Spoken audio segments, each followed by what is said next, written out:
All right, Alana, thank you very much. Let's welcome founder of the VetCom and author of The Race to Save America, Kate Monroe. Thanks so much for joining us here on Thanksgiving, Kate. I appreciate you spending some time with us.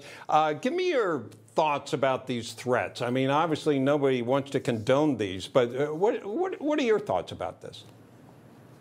A few thoughts as a Marine Corps veteran. It's funny to me that we say a couple of bad actors. They're not bad actors. They're essentially American terrorists. Like, we try to squash everything down and go, well, maybe they were just trying to scare them, and they probably were, but we need to take these threats more seriously. What it is, essentially, is trying to get these people who are going to be cabinet members, potentially, to step down, to step aside, to get scared so that they won't do the good work that America needs them to do. Enough is enough.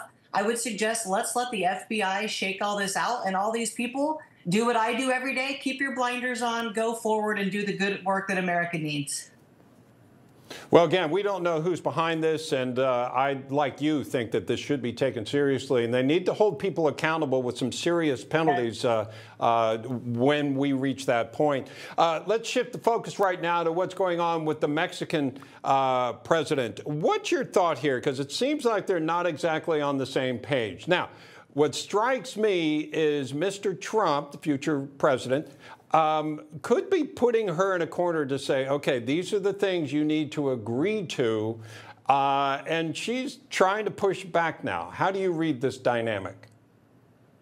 Well, I think that she's new to this role, and she wants to make her own stamp and wants to basically stand up to him. But when it comes to what's really going to go on, what she's doing is a lot of grandstanding. When you compare our two countries and what we bring to the world by way of commerce and money and military might, we are not peers, right? So she is trying to speak to the president of the United States as though they are peers on the world stage, and they aren't. So she can say whatever she wants. She can tweet whatever she wants, write whatever letters. But at the end of the day, peace and strength are going to win here, and Trump will be the victor, not just in Mexico, but in Ukraine and Russia and around the globe, even with, Iran and Israel. I think peace will happen sometime in the first quarter of this coming year.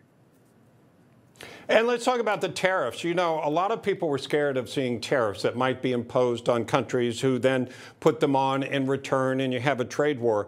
But it's being made clear pretty much from the nominee, Scott Bessent, that actually these are used as tools, and they'll be used if necessary. So what do you think they should be used for? And we'll start with Mexico.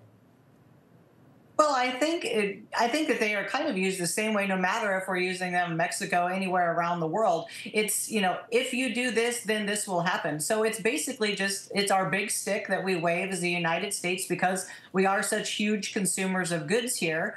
And we can basically say, if we want to keep consuming these goods, it's going to cost you a ton of money to get them here. So you could do the very easy thing that we're asking you to do.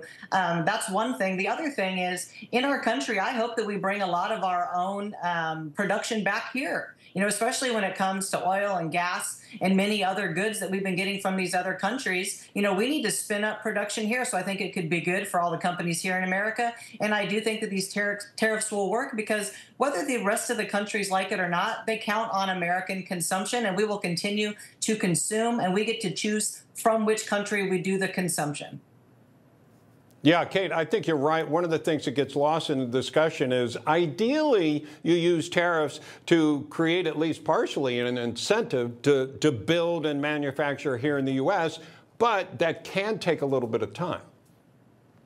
Yes, for sure. It's not like we shut off so much here in our country, especially when it comes to oil and gas. But I do think that the infrastructure still exists as it did during Trump's first term. And it's like, hey, if you go to the spigot and you shut it off, well, the spigot exists. You need to turn the spigot back on, especially when it comes to, like, if we get back to dominating in energy, gas, oil, these type of things, the rest of the money and production will follow.